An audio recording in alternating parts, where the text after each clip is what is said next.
Sabe aquela impressão de que você sabe as respostas para todos os dilemas alheios? E sabe aquela reação que você tem em relação aos seus problemas de chorar no banho? É importante saber por que isso acontece. Assim começa o texto que nós vamos ler e analisar hoje.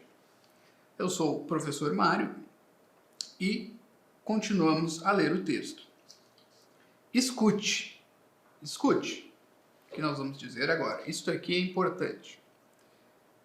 É que nós vemos os outros como robôs, autômatos altamente previsíveis. Mais do que isso, vemos os outros de modo objetivo, límpido, sine ira et studio. Porém, ao olharmos para dentro, nós, vemos e ouvimos barulho e fúria. Então, vocês têm essa impressão? Eu já pergunto de cara. Não é que aquela questão, alguém vem com um problema, certo? Todo choroso ou cabisbaixo, e na hora tu já pensa assim, mas era só ele fazer isso aqui, né? Era só ele parar de chorar, era só ele meter a mão na massa de uma vez e fica aí. Ele não consegue emprego, não para em emprego. Mas era só ele se focar um pouco mais ali no emprego dele. Bem simples, né? Pois é, de fora é simples, realmente. E muitas vezes não está errada a solução que nós temos para os dilemas alheios, como foi frisado aqui, né? Mas aí nós olhamos para dentro, os nossos problemas, e nós estamos lá todo dia. Eu tenho que levantar de manhã às 7 horas, às 6h30, e aí eu tenho que ir para um emprego que eu detesto, com colegas que eu detesto, coisa assim, né? O meu chefe me detesta, né? Estou sempre brigando com ele, sempre discordando das decisões dele, mas era só eu focar mais um pouquinho ali, baixar a cabeça e trabalhar, ignorar aqueles caras ali. Não é? É tão simples, mas eu não consigo. Talvez até de vez em quando me venha a ideia certa na cabeça, mas eu não consigo de qualquer jeito. Não é? Porque dentro, não é só ver a coisa objetivamente, porque dentro tem barulho, confusão, fúria. Não é? Eu fico brabo, ou começo a ficar nervoso, ansioso, inquieto. Não é isso que acontece? Não é? Mas por quê? Porque nós conseguimos ver a vida dos outros objetivamente. Como eu disse, muitas vezes nós somos assim como o Descartes, filósofo, que dizia que olhava para os outros ou para os animais na rua e imaginava que eles eram uma espécie de robôs, assim, de autômatos, não tinha esse conceito de robô, mas autômatos, né? Seres que funcionavam devido a um mecanismo interno perfeitamente previsível. E nós vemos um pouco a vida dos outros assim, especialmente se nós somos deficientes na famosa empatia, né? Então, nós vemos os outros, nós não sofremos nada, o cara tá ali com uma cara triste, mas às vezes eu penso, mas aí o cara é meio fracote, também é um fracote aquele ali, né? É por isso que ele tá triste ali, né? É depressivo porque ele é fraco, né? Então, e nós vemos assim, era só porque ele é assim, são os genes dele, são a educação dele, a educação moral dele que foi deficiente, já era, a programação ali do robozinho já era. Se nós não temos muita empatia, nós olhamos para os outros assim, né? Porém, nós olhamos para nós mesmos, não, eu sou muito vivo, eu estou cheio de dilemas interiores, cheio de dores interiores, cheio de empecilhos emocionais que me impedem de fazer as coisas como eu deveria, né? Eu sou muito humano, demasiado humano. Já diria o título de uma obra de um filósofo aí. Eu sou humano, demasiado humano, né? Eu sofro. E tá bem assim, né? O que eu vou fazer? Continua o texto. Isso é interessante pela seguinte razão. Porque mostra que a nossa inteligência realmente é capaz de objetividade. Né? E realmente é. Né? Porque Se o cara focasse ali no trabalho, baixasse a cabeça, ignorasse os outros, se ele simplesmente suportasse os sentimentos interiores que o impedem de trabalhar direito, ele realmente conseguiria trabalhar, né? O problema está ali, uma falta de vontade, de força de vontade, né? Seria fácil, ele treina à vontade e deu. Vida que segue, daqui a pouco tu consegue um emprego melhor. Nós dissemos também, beleza, mas quando é conosco, não, eu nunca vou sair desse emprego, eu estou destinado a isso aí, o meu destino é cruel, né? Mas isso mostra que a nossa inteligência existe e ela é capaz de olhar para um problema humano e encontrar uma solução, pelo menos uma espécie de solução, pelo menos uma solução muito genérica, né? A solução no nível individual, ela é mais complexa, mas no plano genérico, que é o plano da inteligência, nós vemos as soluções das coisas, tá? E isso já é bom. Aqui o que eu quero frisar é isso. Já é bom que nós percebamos que a inteligência está ali operando e ela faz o trabalho dela bem, tá? O problema muitas vezes não é a inteligência, tá? Às vezes o cara é burrinho, às vezes o cara não teve uma educação decente, então ele não consegue analisar a situação, beleza, né? Dá para remediar aqui e ali, mas muitas vezes o problema não é da inteligência, assim, para essas coisas do dia a dia, para essas coisas do trabalho, da família e etc. O problema não é a inteligência não entender a situação, é que não tem só inteligência dentro de nós, né? Tem esse turbilhão, tem essa tormenta que nós vamos ver agora. Agora, continua o texto, seria bom se fôssemos objetivos em relação a nós mesmos mais do que em relação aos outros. Por quê? Porque nos tornaríamos capazes de lidar com nossos problemas, né? Seria bom, né, se a gente olhasse, se nós olhássemos para dentro, analisássemos o problema, encontrássemos uma solução e implementássemos. Tudo muito objetivamente, assim, até meio friamente, né? Seria bom se fosse assim, não é. Continuando, você gostaria de ter essa objetividade? Se sim, continue escutando. A primeira coisa que deve fazer para isso, para ter a objetividade, é lidar com a barulheira dentro de você. Então, o que me impede são esses sentimentos, são essas reações espontâneas que estão dentro de mim, ou esses desejos desencontrados, ou esses desejos perversos que eu tenho dentro de mim, que surgem apesar de mim, né? Isso tudo aqui eu estou resumindo nesse termo barulheira, né? Porque isso vem como pensamentos mil que eu tenho, uma hora eu penso numa coisa porque eu quero uma coisa, outra hora eu penso em outra porque eu quero outra, né? Outra hora eu estou tentando ficar concentrado para uma atividade e aí eu me distraio, ok? Isso é a barulheira que eu falo. E só há um jeito de lidar com essa barulheira, com essa confusão interior. Esperando a tempestade passar. Tá? Parece simples, né? Vamos lá. Assim como é difícil pensar numa solução perfeitamente racional em meio a uma tormenta no mar, é difícil pensar com o barulho dos desejos e das frustrações retumbando no peito. Olha, então assim, imaginem, agora vocês precisam imaginar, quando nós propomos num texto uma imagem, não é simples comparação a título de ornamentação do texto, né? Entendam isso. Se eu proponho aqui essa imagem de alguém no meio do mar, num barco, numa tormenta, uma tempestade na água, vocês têm que imaginar.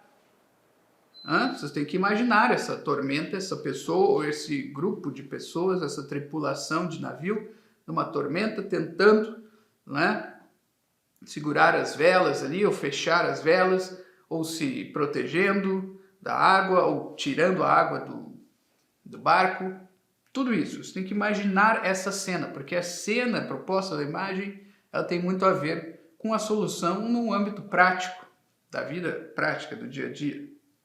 Tá? Então, continuando agora, vocês imaginando isso. Agora, há um detalhe que você deve notar. Na natureza, os fenômenos mais poderosos podem arrasar localidades inteiras se estiverem pela frente, mas eles nunca duram muito. A ação das forças mais poderosas é devastadora, mas também rápida, né? Então, sim, uma tempestade pode ser devastadora, uma ventania pode ser devastadora, mas ela não vai durar 5 anos. Ela não vai durar 5 meses, tá? Às vezes ela vai durar 5 dias, 3 dias, tá? Que pode parecer muito e pode destruir muita coisa, mas ela não vai durar para sempre, ela vai também durar um longo período de tempo, né? Tudo que é muito intenso dura pouco, passa rápido na natureza, tá? Se vocês observarem os fenômenos, vocês vão ver que é assim. Em outras palavras, se você for capaz de sustentar-se em meio à tormenta interior por algum tempo, ela passa, tá? Então esse é o segredo, né? E a dificuldade, sustentar-se em meio à tormenta, né? Aguentar aquele puxão mais forte do sentimento, né? Até da dor ou do desejo, né? Aguentar aquele puxão inicial que é o mais forte, né? Mas se aguentar, não sei quanto tempo, varia de pessoa a pessoa, de caso a caso, de desejo a desejo, né? Ele passa, o desejo não dura para sempre, né? O cara está com um desejo de bolo, mas ele não vai durar para sempre. Se o cara não quer comer o bolo naquele dia, uma hora ele vai esquecer, se ele suportar, né? E aguentar não comer o bolo. Se está sendo abalado por poderosos sentimentos de ira, luxúria, ciúme, inveja, glutonaria, mas puder suportá-los por tempo suficiente, eles vão amainar, como o vento da tempestade amaina eventualmente. E, se o barco não foi a pique, ele pode então se salvar aportando em segurança, né? Então, quando acaba a tempestade e um barco consegue chegar ao porto, a algum porto, os marujos podem descer e aí eles podem até rememorar tudo aquilo, dar risada, né? Pensar assim, pô, olha, ali tinha todos os sinais de que ia ter uma tempestade, nós fomos mesmo assim, né? Mas, graças a Deus, sobrevivemos. Eles podem rememorar, eles podem analisar toda a situação depois, na calmaria, não? Assim como o homem pode também examinar depois, né, que ele resistiu a um desejo, assim, esse desejo aqui foi uma besteira ali, eu fiquei, né, algum tempo ali brincando com essa história, vou comer um bolo, vamos fazer um bolo, não sei o quê, queria um bolo, de repente o desejo ficou muito grande, mas eu consegui resistir, certo? Tudo isso acontece. Continuando. Isso significa que você consegue olhar as coisas que se passam internamente com mais calma e racionalidade. Se a pessoa suporta o desejo, ele tem um tempo para refletir depois. Virão outros desejos, todos sabemos. Mas ele tem um tempo ali em que ele tem um certo controle sobre a alma dele, assim, a alma como que se aquieta assim, e entende assim, tá? Ele resistiu à minha influência. Essa alma irracional, como diziam os antigos. Essa parte da alma que é irracional. Tá? E ele pode refletir, olha só, né? Isso aconteceu por isso, por aquilo. Ele tem um certo momento de racionalidade. Depois vem outro desejo, e aí ele tem que resistir de novo, não sei, ele tem que fazer alguma coisa. Tá? Mas se a pessoa nunca resiste, ela nunca tem esse momento de racionalidade para pensar nas coisas. Ela está sempre com alguma coisa na cabeça, sempre com um desejo, com um remorso, com uma frustração na cabeça, ele nunca resiste àquilo e diz, não vou pensar nisso, não vou atender a isso. Certo? Então ele está sempre ali sendo puxado de um lado para o outro. E é isso, né? Ele nunca vai conseguir pensar claramente sobre a sua vida, os seus desejos, por que eles vêm, né? Qual é o erro que ele comete na disciplina, na sua disciplina diária, porque esses desejos vêm, certo? Nunca vai adquirir esse hábito de examinar a sua vida, suas intenções, motivações, desejos, né? Então ele vai ser sempre essa pessoa que é um tanto autômata mesmo, é um tanto previsível, porque ela sempre cede, né? Ela sempre vai ter, ela tem uma coleção ali de desejos, frustrações, remorsos, de estimação, e ela sempre vai ficar ali vivendo aquela dinâmica, né? Então, se nunca resistir, é isso que acontece, vai ficar vivendo essa dinâmica, essa tempestade perpétua da alma, né?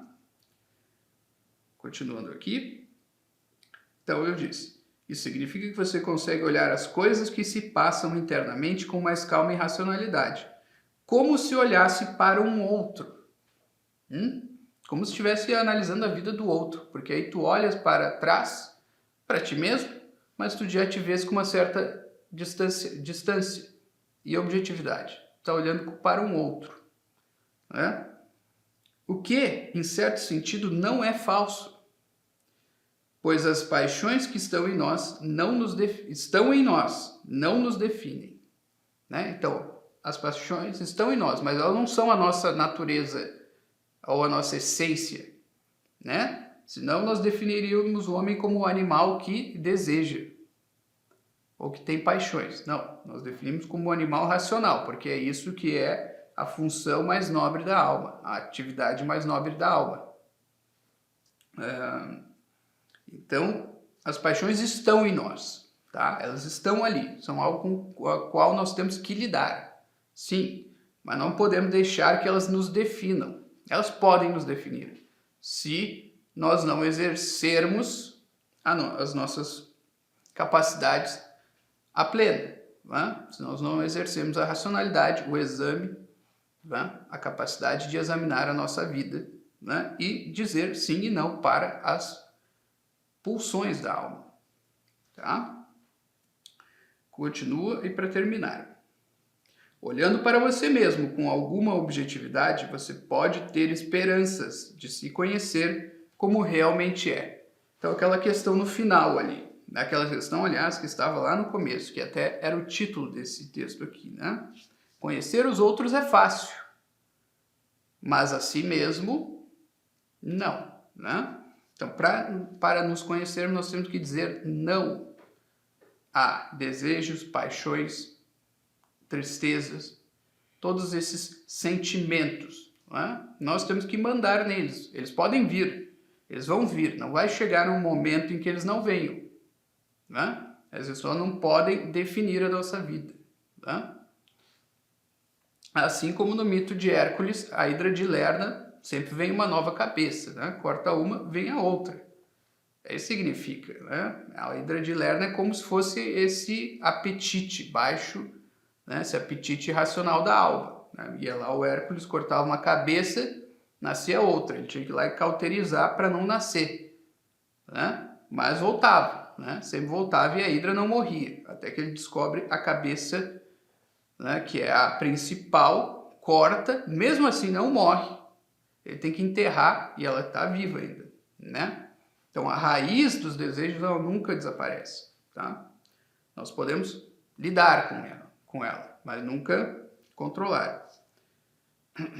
Nunca, aliás, apagar, né? Nós podemos controlar até certo ponto, dominar. Porém, se quando olha só vê a tempestade e se joga ao mar,